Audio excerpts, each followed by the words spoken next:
병원에서 20대 남성의 시신이 발견됐습니다. 경찰과 검찰은 계부를 의심하고 있는데요. 짚어보겠습니다.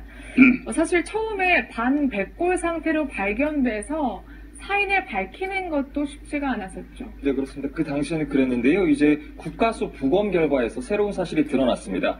남성이 이 둔기에 의해 머리가 함몰 골절되는 등 머리에 두부 손상이 있었다는 게 이 부검 결과였습니다.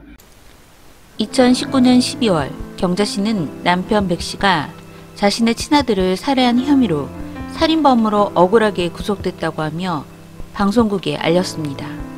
경자씨는 자신이 노력하면 남편의 억울한 누명도 벗겨줄 수 있을 뿐 아니라 자신의 친아들을 죽인 진짜 범인도 잡을 수 있을 거라 믿고 있었습니다.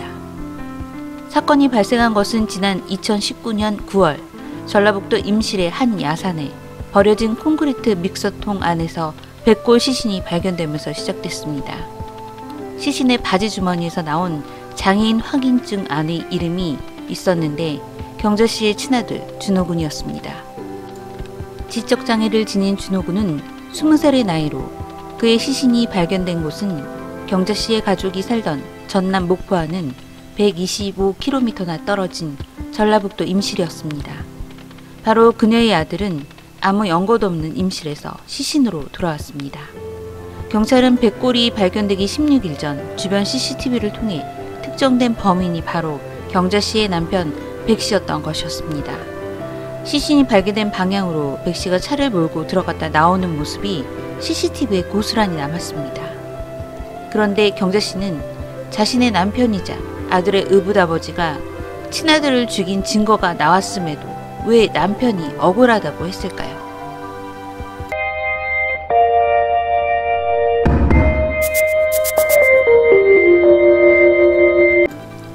안녕하세요. 저는 미스터리한 사건과 사고를 전하는 크리스비입니다. 경자씨의 아들이 시신에서 발견된 치사량의 약물이 남편의 차에서도 발견되었고 죽은 아들 명의로 4억 원의 사망보험이 가입되어 있는 것이 확인됐습니다.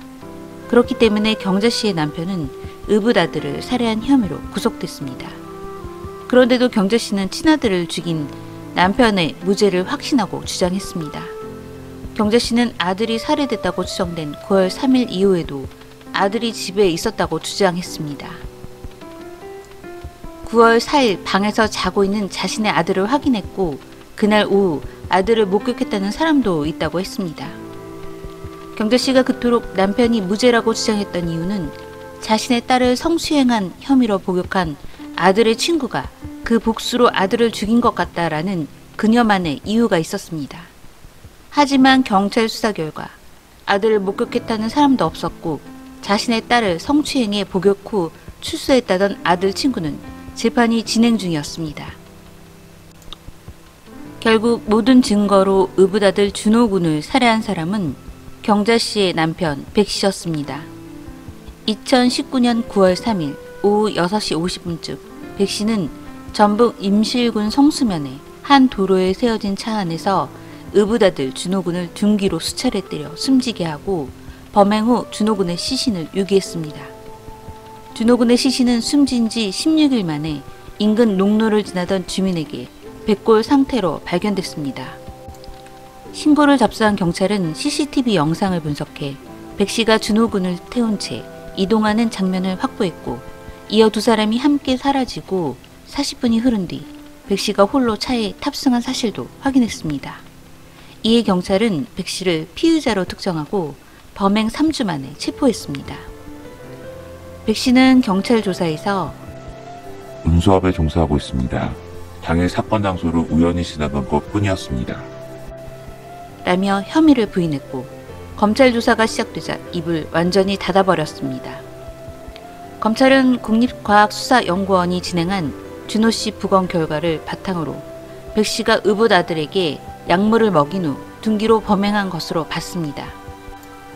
바로 준호군의 몸에서 치사량 이상의 마취 약물이 검출됐고 같은 성분이 함께 탄 백씨의 차 안에서도 발견된 것입니다. 백씨는 10여 년 전 아내 경자씨와 재혼한 뒤 의붓아들 준호군과 함께 전남에서 생활했습니다. 준호군은 지적장애를 앓고 있었던 것으로 알려졌고 백씨는 전 부인이 행방불명되자 보험금을 5년간 수령한 혐의로 처벌을 받았었습니다. 백 씨는 지난 2010년 준호군의 모친인 경자 씨를 알게 돼 2014년 사실혼 관계를 맺었습니다. 지난 2018년부터는 경자 씨와 함께 준호군의 명의로 모두 4억 1,700만 원 상당의 사망보험금이 지급되는 생명보험에 가입한 것입니다. 범행 당일 백 씨는 전남 목포시 자신의 집 앞에서 준호군을 차에 태운 뒤 항우울제와 신경안정제 성분이 들어간 약을 먹여 저항하지 못하게 했습니다. 백 씨는 준호군을 약 6시간 동안 데리고 다녔고 이후 전북 임실군에 이르러 둔기로 준호군의 머리 등을 내리쳐 살해한 뒤 길거리 콘크리트 믹서함에 유기를 한 것입니다. 재판 과정에서 백 씨는 자신이 다리 수술을 받아 혼자 걷기 어려웠으며 차에 태운 사람은 무전 여행자라고 주장했습니다. 법원은 백 씨의 범행을 직접적으로 증명하는 CCTV 등의 증거는 없었지만 이동 경로와 의심스러운 사정 등을 종합해 백 씨의 혐의를 인정했습니다. 법원은 백 씨의 명의로 가입된 사망보험금이 범행 동기가 된다고 봤습니다. 1심은 준호군에 대한 보험이 사건 발생 1년여 전에 집중적으로 가입됐고 보험의 수익자가 모두 김경자 씨라고 하더라도 백 씨에게 경제적, 정신적으로 사실상 종속돼 있는 것으로 보인다. 백 씨는 보험과 관련해 사기로 청구받은 전력이 수에 있고 보험을 이용해 이득을 얻는 방법을 잘 알고 있었다.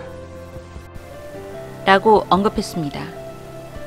이 밖에 CCTV상으로는 백 씨가 보조기 없이 스스로 걸을 수 있었던 점, 백 씨가 지난 2008년 동거하던 여성 명의로 요양급여를 받아 실형을 선고받았는데 해당 여성이 현재까지 행방불명인 점을 고려했을 때 백 씨의 혐의가 인정된다고 보고 무기징역을 선고했습니다. 2심에서 백 씨는 자신이 사업을 하고 있어 경제 상황이 어렵지 않았고 보험 가입 사실도 몰랐다고 주장했지만 받아들여지지 않았습니다. 결국 백 씨는 4억 원대의 보험금을 받기 위해 자신의 지적장애인이었던 의붓아들을 살해했다는 것이 밝혀지며 무기징역 선고를 받았습니다.